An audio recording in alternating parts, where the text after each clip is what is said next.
Pendulum Wars was a global conflict that began in 79 BE. On one side of the conflict were the COG, the Coalition of Ordered Governments. On the other side were the UIR, the Union of Independent Republics. Newlywed Lieutenant Victor Hoffman is posted to the COG forces at Anvil Gate. Anvil Gate was a large fort located near a mountain pass, leading to the neutral country of Vaskar.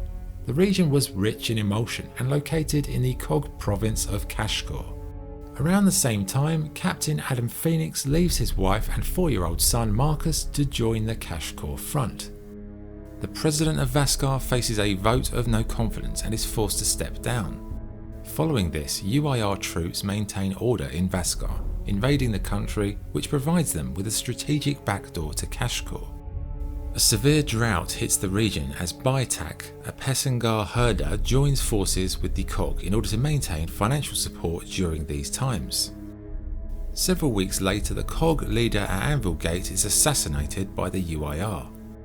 The UIR sabotage the surrounding cliffs around the pass, essentially isolating Anvil Gate from ground support. Both COG and UIR artillery trade strikes, with the COG coming out on top due to Anvil Gate's formidable fortifications holding firm. The UIR continue their assault by damaging the water supply to Anvil Gate as Hoffman assumes command.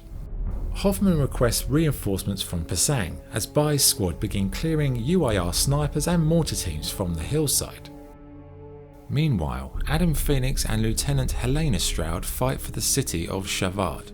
UIR snipers make victory almost impossible, as Phoenix reluctantly calls in an airstrike to demolish the art museum where a key enemy position is based. After the complete destruction of the building, Adam is haunted by the deaths caused by the operation. Helena clears the remaining snipers from the museum and the COG withdraw due to the UIR capturing a nearby bridge. This day shaped Adam Phoenix's view of war in a profound way. He vowed to never allow such destruction to happen again and set out on a personal quest to prevent wars in the future. He accepted a pre-existing offer from the Weapon Research Department of the COG and leaves his post as a frontline gear.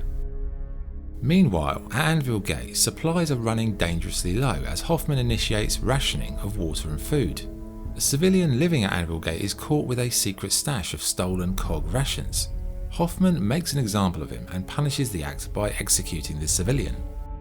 The situation at Anvil was dire, with disease now beginning to spread and no air support due to the UIR anti-aircraft fire. In this moment, Hoffman hatches a desperate plan.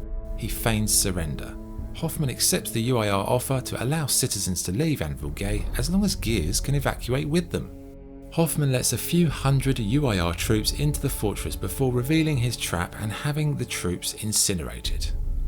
This surprise attack severely weakened the UIR and it allowed the COG to reopen air routes to Anvil Gate, thus ending the siege.